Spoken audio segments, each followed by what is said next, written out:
AP ముఖ్యమంత్రి YS Jaganmohan రెడ్డిపై జరిగిన దాడి గురించి తెలిసింది. అయితే నిందితులను పట్టిస్తే భారీ నగదు బహుమతి ఇస్తామంటూ ప్రభుత్వం ప్రకటించింది.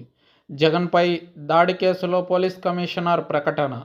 విజయవాడలో ఏపీ సీఎం జగన్పై రాళ్ల దాడి చేసిన నిందితులను పట్టిస్తే భారీ నగదు బహుమతి ఇస్తామని పోలీస్ కమిషనర్ పత్రికా ప్రకటన విడుదల చేశారు.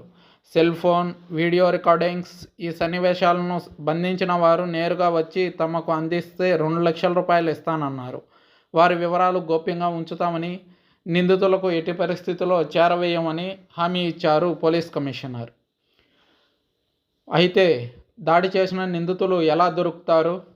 పకడ్బందీగా ప్లాన్ ప్రకారమే కదా దాడి జరిగింది అని తెలుగుదేశం కార్యకర్తలు విమర్శలు చేస్తున్నారు.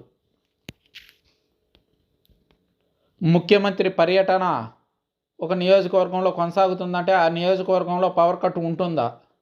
ఎప్పుడైనా చూసారా? నేను 14 ఏళ్లుగా ముఖ్యమంత్రిగా పనిచేశాను. నేను వెళ్ళే ప్రతి నియోజకవర్గంలోనూ ఆయా అడ్మినిస్ట్రేటర్స్తో మాట్లాడుకున్న తర్వాతే అక్కడ పరిస్థితుల్ని సమీక్షించుకున్న తర్వాతే ప్రచారానికి వెళ్తాను. జగన్మోహన్ రెడ్డికి ఆ మాత్రం జ్ఞానం లేకుండానే ప్రచారం చేస్తున్నాడా? కరెక్ట్గా ముఖ్యమంత్రి అక్కడికి ఎంటర్ అయిన సమయంలోనే పవర్ పోవడం కుట్ర కాదా? మరి గత వారం 10 రోజుల్లో ఎందుకు పోలేదు? ఈ ఒక్కరోజే పోవడానికి గల కారణం ఏంది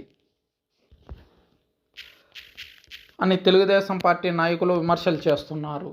ఇదంతా కుట్రేనని, ఈ కుట్రలను తెలుగు ప్రజలు నమ్మే పరిస్థితుల్లో లేరని స్పష్టం చేశారు చంద్రబాబు.